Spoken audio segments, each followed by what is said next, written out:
Hi, my name is Phil Reissman, and the title of my project is The First King.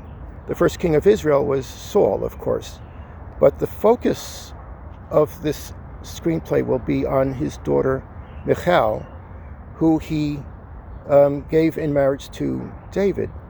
And later, David and Saul became bitter enemies, and she was torn in loyalties. It's really a very dramatic situation.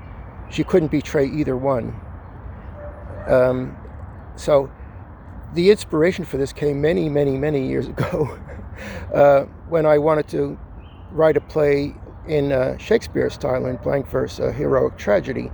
And I thought, well, who am I going to write about? The kings of England?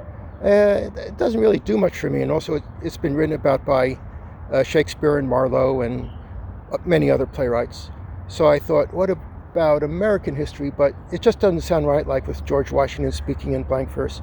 So it occurred to me, Jewish history, and King Saul came across as the perfect Shakespearean flawed hero.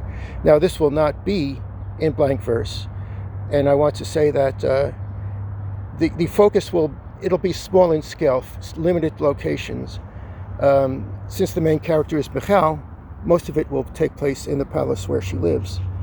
A good analogy would be the movie about the last chapter of the Odyssey called The Return, which came out 2 years ago, filmed entirely on this small island in Greece. Let's see. About my Jewish background. My father was Ashkenazi. My mom was Sephardic. Her parents came from Turkey. My father's uncle was a vaudeville actor and comedian, and my father grew up in Yiddish theater. What I hope to get out of this workshop, in 2020 I did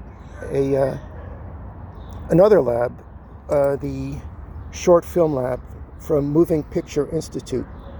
Their mission is freedom through film. It was me, 3 other writers, and 2 instructors. The instructors were industry professionals. I came into the workshop thinking, well, we had to submit a completed first draft of a short screenplay. I came into the workshop thinking my screenplay was in good shape and just about ready to shoot, but boy was I wrong. I had a lot of work to do on it, which I wouldn't have seen if not for the great comments by the group. Working with professional instructors and in a group where admission is competitive and selective means you're working with the best. I'd like to mention one more thing, is that I'm retired now, so if I'm accepted into this program, I am completely free to travel. Thank you. Bye.